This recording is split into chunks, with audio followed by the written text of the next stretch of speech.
Buto ng rambutan. Nilaga ko.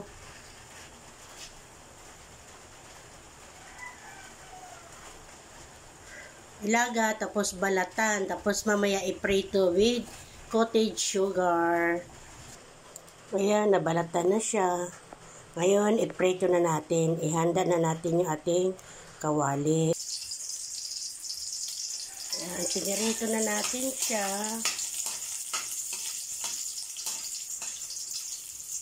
Tapos, lagyan natin ng asukal. Coated with sugar.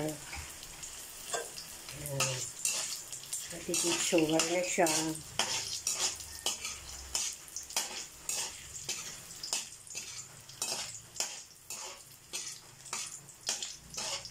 Ayan, sa mag-brown.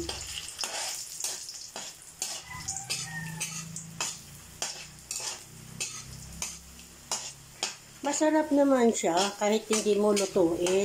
Kaso lang ang tigas. Lalo pat pustiso ang ngipin. Naku, ang sakit ng gilagid ko. Kinain ko na yung dalawa nito. Kalahating kilo lang yung nabili kong rambutan. Tapos ilan lang sa isang parang 14 pieces. O parang 12 yun. Parang 12 pieces lang. Ay 13 siya. 13 kasi kinain ko na yung dalawa.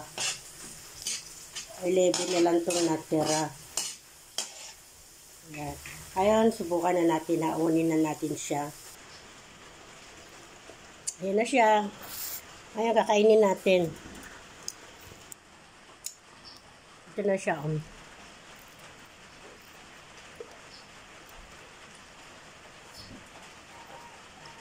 Ang sarap siya, parang siyang mani. Medyo kaya kayo, huwag niyong itapon yung buto ng rambutan. Parang siyang mani. Ilaga mo siya ng mga 15 to 20 minutes para mabalatan mo siya. Tapos iprito mo, coated mo ng sugar. Masarap siya. Kasi kahit sabihin mo, may nakain ako kanina na mapait. Pero hindi ganun kapait. Pero ang palaya lang din. Pero hindi siya ganun kapait sa ampalaya.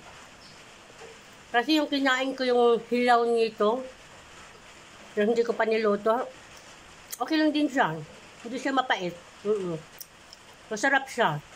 Kaya wag na itapon ang buto ng rambutan.